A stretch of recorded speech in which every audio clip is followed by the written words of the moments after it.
Topping today's news, the Prime Minister says no increase in value-added tax despite a recommendation by the IMF. Prime Minister Davis at a CARICOM event in Guyana to discuss Haiti, among other things. Parliamentarians debate the new local government bill, and the Attorney General reassures the crisis center of its focus on violence against youth.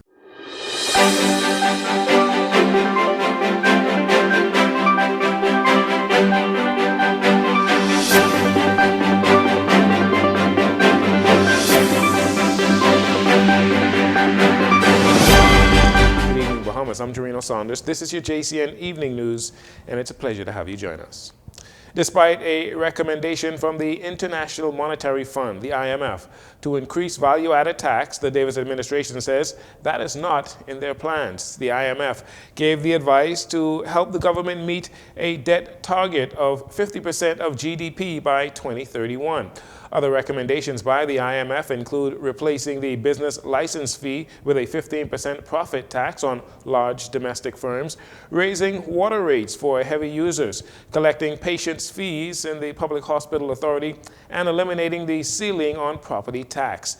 A statement from the Office of the Prime Minister on Tuesday said the recommendations made by the IMF have been made before, and just as they did not follow the 2021 recommendations to raise VAT to 15%, the government has no intentions of raising value-added tax. The government does accept the IMF's recognition of growth following the pandemic and other external shocks. Meanwhile, today, Leader of the Opposition, Michael Pintard, shared his position on the IMF's recommendations, specifically related to a 5% increase in VAT to 15%, while also noting some concerns that the opposition has with the way the Davis administration has been conducting government business.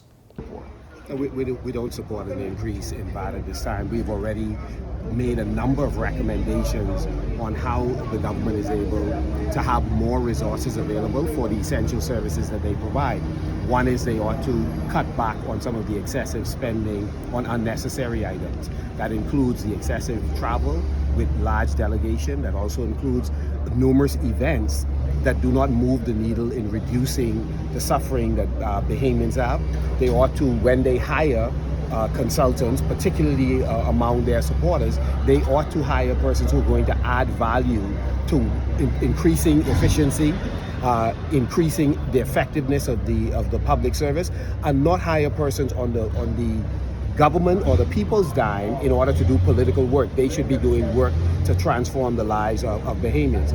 The additional thing is they have to be careful in the amount of debt that they are incurring. The government is borrowing a tremendous amount of money not to put in areas that would grow the economy, and we need to grow the economy in excess of 3.5%.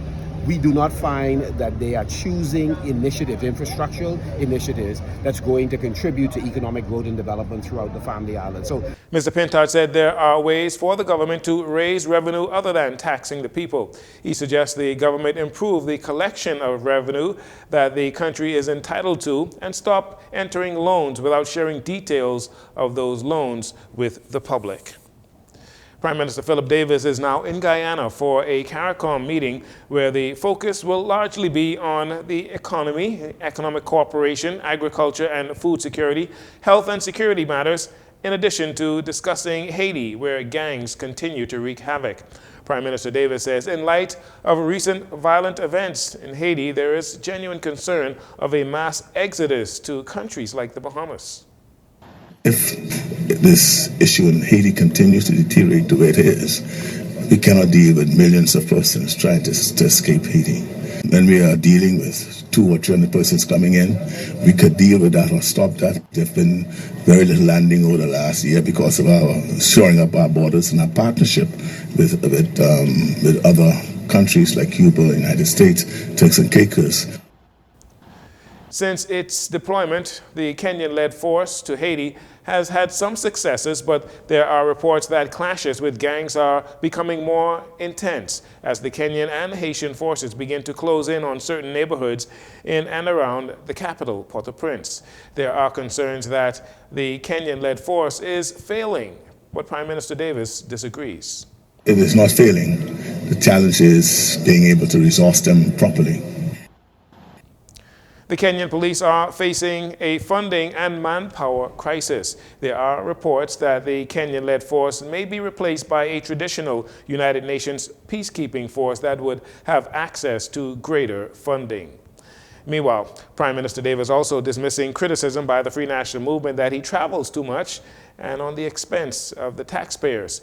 The opposition suggests the Prime Minister, who was in Azerbaijan last week to attend COP29, is running away from the challenges he faces at home, like high levels of crime and the high cost of living. Prime Minister Davis says the fruits of his travel will pay dividends for the Bahamas in time.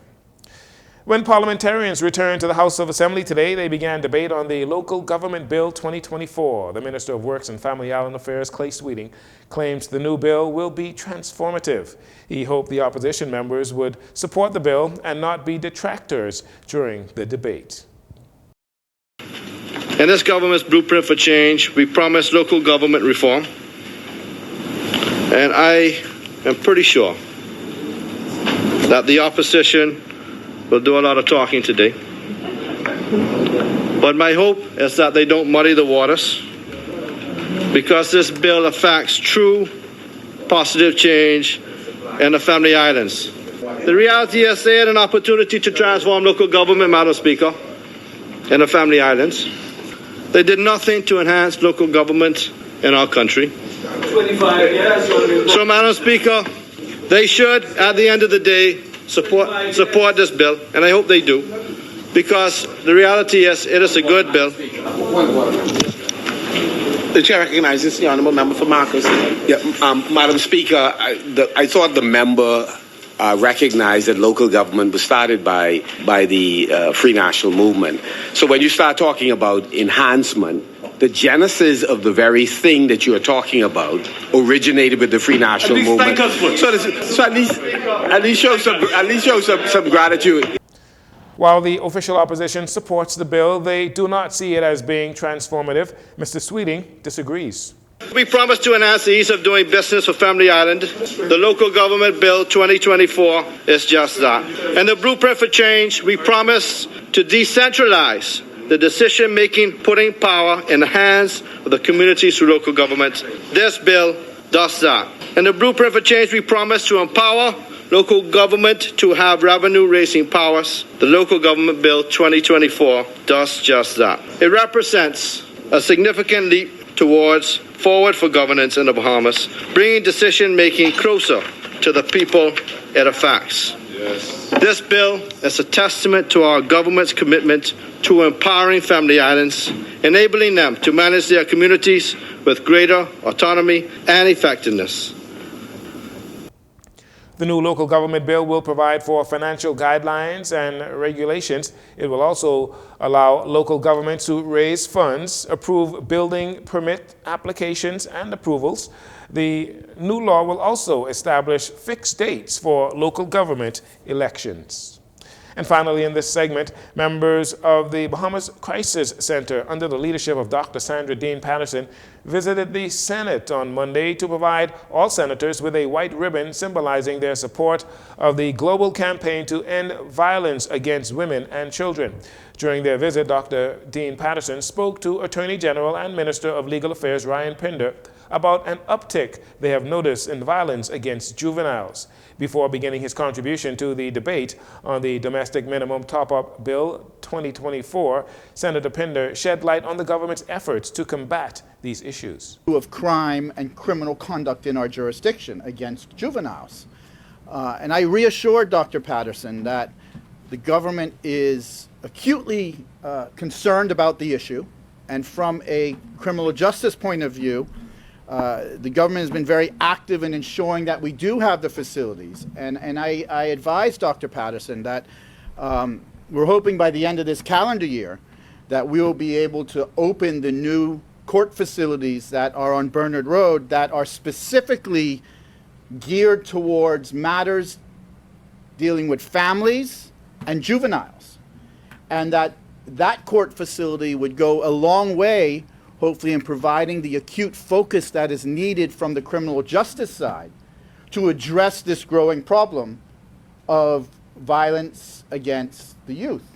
In addition to this, the Attorney General also highlighted that the government plans to implement specific court locations for juvenile and family criminal matters. As we proceed towards our criminal court complex development plan that we're undertaking, which we hope to have demolition permits by the end of this calendar year, and hope to be able to go to tender with drawings in the first quarter of next year, that the current Supreme Court complex that exists will be converted into a dedicated sexual offenses court. And so the plan is, at least from the criminal justice side in my portfolio with the Chief Justice, is to ensure that we have these facilities that are purposely designated and in instances purposely built to address these vexing issues of violence against our youth, of matters of dispute within a family unit which could lead to violence against youth and partners in that family unit, and then have the necessary facilities to address in a properly confidential manner which is required sexual offenses matters in the criminal justice system. So Pinder gave his word that more developments are in the pipeline to aid the fight against abuse of women and children. He invited the members of the Bahamas Crisis Center to meet with officials in the Attorney General's office to get more details on the government's plans. You're listening to JCN News. We'll take a break here. We'll be right back after these commercials.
Welcome back. Last week, Hyla Street in Black Village became the center of attention when a landlord was allegedly stabbed to death by one of his tenants after they were heard arguing hours earlier. On Friday, that tenant, identified as Jonathan Boleg, 41 years old, was remanded into custody, accused of the fatal stabbing of 57-year-old Jeffrey Burrows. Boleg will return to court on January 24, 2025 for the service of a voluntary bill of indictment. Following the murder of Boleg,